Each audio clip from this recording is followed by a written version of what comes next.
Labarin mijin tafi da goma. A cikin ƙauyen ƙofar waya akwai wata mata mai suna Fatima wacce aka fi sani da mace mai tawali'u, biyayya da ladabi. Amma duk da waɗannan kyawawan halaye, rayuwarta tana cike da matsaloli masu nauyi. Ta kasance matar wani attajiri mai suna Liman, wani mutum wanda ake ganinsa mai alfahari da ƙwaƙƙwaran hali, amma kuma mai ɗabi'ar da ta girgiza al'umma, ƙaunar auren mata da yawa. A ranar wata Juma'a da sanyin safiya, Fatima tana zaune a gefen bishiyar mangwaro, tana kallon yadda rana ke fitowa. Idanunta suna nuna baƙin ciki mai zurfi. Ta sake tunanin halin da ta shiga tun lokacin da ta zama matar Liman. Sai ta tambayi kanta, me yasa Liman ba zai iya samun gamsuwa da aure guda ba? Me yasa yake ƙara yawan aurace-aurace kamar abin da babu gajiyawa? Duk wanda ya san Liman ya san cewa sai da ya auri mata ɗai har guda 9 kafin Fatima, kuma dukkansu sun kasance kamar waɗanda suke wulaƙanta a hannunsa. A tsawon shekarun da suka gabata, wasu daga cikin matansa sun yi ƙoƙarin tsayawa kan haƙƙinsu, amma duk lokacin da wata ta yi yunƙuri, sai Liman ya nuna musu cewa bai gaji da sabuwar mace ba. A kowane lokaci yana neman wata yarinya mai kyau da kyan hali don ya ƙara a rayuwarsa, kuma wannan ya sa matan da suka riga Fatima suke jin tsoron magana. Amma Fatima ba ta da zaɓi, ta yanke shawarar za ta kasance mai haƙuri da biyayya. Tana tunanin cewa wata rana wataƙila Liman zai canja halinsa. Amma duk da hakan, kowane lokaci da Fatima ta nuna ƙauna, Liman yana komawa ya dinga kallonta kamar wanda bai san komai ba. Wannan hali ya sa Fatima ta ƙara fahimtar cewa irin ƙaunar da take nuna masa ba ta isa canja shi ba. Ta sake tunanin lokacin da mahaifiyarta take mata nasiha kafin aure. Fatima, kada ki yarda da abin da zai ɓata miki zuciya. Ki kasance mace mai haƙuri da aminci ga mijinki.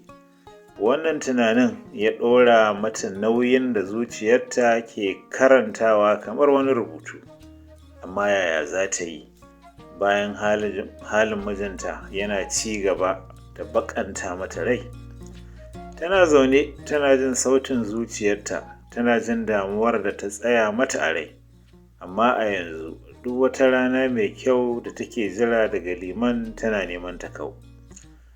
Bayan wasu 'yan watanni na zaman aure, Fatima ta fara jin wani mugun nauyi a zuciyarta. Kullum tana ƙoƙari ta faranta Liman rai. Tana dafa masa abinci mai daɗi, tana kula da shi da biyayya, tana nuna masa kulawa ta musamman, amma duk da haka ba ta samu komai ba sai rashin kulawa daga gare shi. Sai dai Liman, wanda ya saba da neman sabbin mata, ya dinga juyawa ya guji kiran ƙaunar Fatima. Duk lokacin da Fatima ke ƙoƙarin zama kusa da shi, sai ya kau da kai yana nuna ba shi da sha'awa. Wata rana Fatima tana gyaran falo a lokacin da Liman ya shigo gida. Yana shigowa sai ta yi murmushi, tana ƙoƙarin nuna farin cikinta, amma Liman ya zuba mata ido na wani lokaci kaɗan, sannan ya kau da kansa. Duk da hakan, Fatima ta kama hannunsa cikin ƙauna da biyayya, tana ƙoƙarin ganin yana kulawa da ita. Mai gida, don Allah ina son jin yadda kake ji game da ni, ta ce da murya mai rauni, idanunta suna cike da fatan samun amsa mai kyau. Ina ƙoƙari, amma kamar baka damu da kasancewa tare da ni ba. Liman ya kalle ta cikin rashin damuwa, yana girgiza kai. Fatima, ba na son ki damu da abin da ba zai canja ba. Na gaya miki tun farko cewa ba zan tsaya a mace ɗaya ba. Wannan ne halina, kuma zan ci gaba da hakan, ya ce cikin rashin jin tausayin duk wani ƙoƙarinta na faranta masa rai. Fatima ta yi shiru, tana jin zafi da raɗaɗin abin da ya faɗa. ta san cewa an bayyana mata halin liman kafin aurensu, amma ta yi tunanin cewa wata rana zai canja. Ta yi tunanin cewa da ƙauna da aminci zai rabu da wannan ɗabi'ar, sai dai yanzu ta gane cewa gaskiya yana da wuyar canja hali. A daren ranar Fatima ta zauna tare da ƙanwarta Zulaiha domin samun shawara. Ta riga ta gaji da jurewa, tana son jin wata magana da za ta kwantar mata da hankali. Zulaiha, kin san yadda nake ƙoƙari a wannan gidan, amma kamar liman bai damu ba. Duk abin da na yi yana kallo na kamar wadda bai sani ba, ta ce da muryarta da ta cika da takaici. Zulaiha ta gyaɗa kai cikin tausayawa. Fatima, kin san cewa biyayya da haƙuri suna da daraja, amma kuma akwai lokacin da za ki daina zuba kanki raini idan babu wani canji. Amma fa ina tunanin ki ci gaba da yi wa Allah biyayya, domin Allah zai bayyana gaskiya a ƙarshe. Fatima ta lura da cewa kalaman Zulaiha suna ƙarfafa mata gwiwa, duk da cewa zuciyarta na cike da damuwa. Ta gane cewa ko da liman baya kulawa a ƙarshe, ita tana da burin kasancewa mace mai nagarta. Tana bin shawarar mahaifiyarta kuma tana ci gaba da kasancewa matar da ke cika alkawari ga mijinta. A kowane lokaci da Fatima ke cikin wannan yanayin, takan tuna kalaman mahaifiyarta da kuma darajar riƙon amana a cikin aure. Duk da cewa zuciyarta tana raunana, ta ci gaba da tabbatar da cewa za ta jure har zuwa lokacin da za ta samu canji. Watannin da suka wuce, Fatima ta ci gaba da haƙuri da ƙoƙarin jurewa rayuwar da take yi tare da liman. Duk lokacin da take cikin damuwa, tana tuno da kalaman mahaifiyarta da kuma shawarar da Zulaiha ta bata. Amma duk da wannan ƙoƙari, al'amarin liman na ƙara tsananta. Yanzu ba kawai yana gujewa Fatima ba ne, har ma ya fara shirye-shiryen yin sabon aure. Wata rana Fatima na cikin ɗakin girkinta tana shirya liman abincin rana, sai ta ji sautin magana a falo. Da sauri ta lallaba ta leƙa, sai ta ji liman yana hira da wani abokinsa kan yadda yake shirin yin aure na goma. Abokin nasa yana mamaki da jinjina masa, yana ce masa, liman, kai mutum ne da ka san yadda ake jan hankalin mata, amma kana ganin Fatima za ta iya jurewa wannan kuwa? Liman ya yi murmushi, yana nuna rashin damuwa. Fatima tana da biyayya da tawali'u. Zan yi sabon aure ne saboda ina son zama da mata da dama, ba wai don bana ƙaunar Fatima ba ne. Kawai hakan shi ne nake so.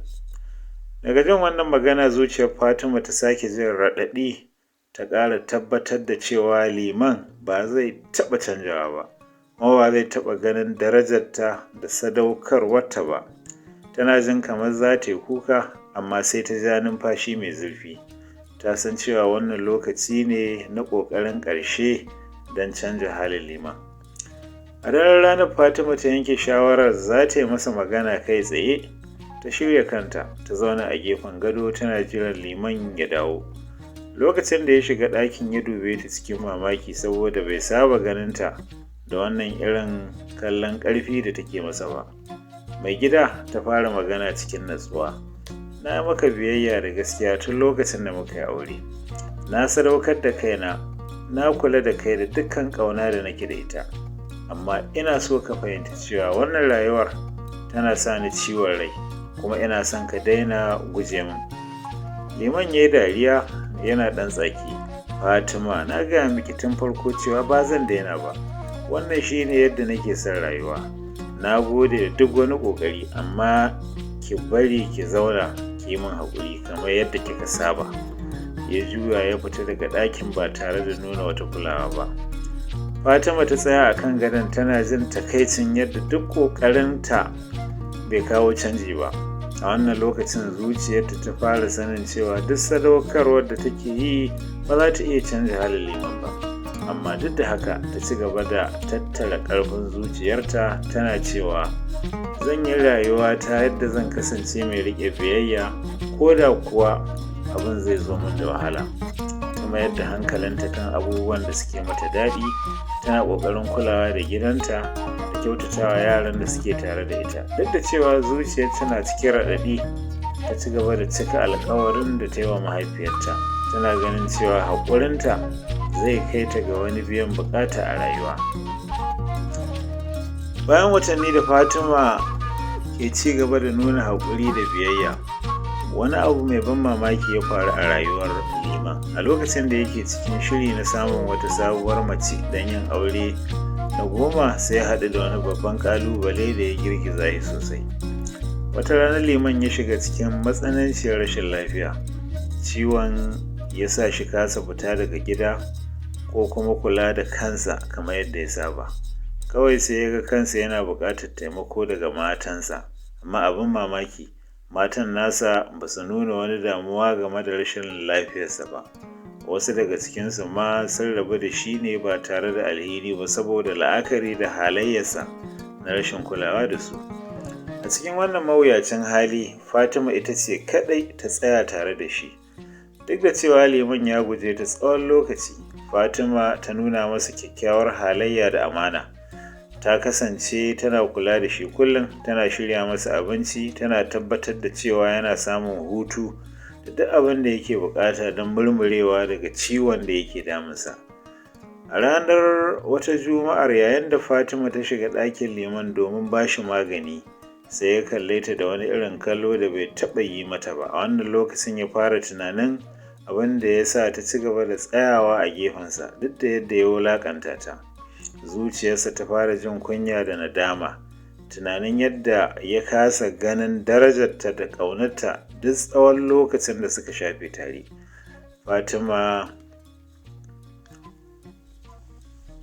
Fatima ya farta cikin rauni, me yasa kika ci gaba da kula da ni duk da yadda na wulaƙanta ki? Fatima ta yi murmushi mai rauni ta girgiza kai. Mai gida, na maka alƙawarin lokacin da muka yi aure cewa zan kasance tare da kai cikin sauƙi da wahala.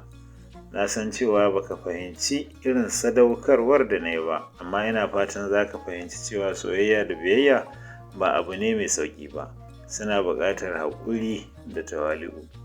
Liman ya jinjina kansa cikin tsananin kunya da tausayi. A wannan lokaci ya fara jin cewa Fatima ta fi duk wata mata da ya taɓa sani kima. Ya gane cewa duk sadaukarwar da ta yi a rayuwarsa tana da muhimmanci, kuma ita ce asalin matar da ya kamata ya nuna wa soyayya da girmamawa. Da ciwon ya fara raguwa, Liman ya yanke shawarar cewa lokaci ya yi da zai gyara halinsa. A daren ranar ya kira Fatima zuwa ɗakinsa, inda ya rungume ta da hannu mai taushi. Da hawaye a idanunsa ya ce, Fatima, na tuba daga halina, na gane darajarki da ƙaunarki. Ina so ki gafarta min duk abubuwan da na yi miki a baya. Fatima ta ji zafi a cikin zuciyarta, amma kuma ta ji daɗin cewa Liman ya gane kuskurensa.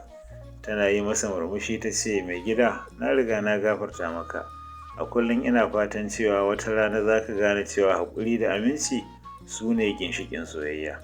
Daga wannan rana Liman ya canja halinsa, ya daina neman ƙarin mata, kuma ya mai da hankali wajen girmama Fatima da nuna mata ƙauna. Wannan sauyi ya tabbatar da cewa duk ƙoƙarin da Fatima ta yi bai tafi a banza ba. Bayan Liman ya murmure daga rashin lafiyarsa kuma ya gane darajar Fatima, rayuwarsa ta ɗauki sabon salo.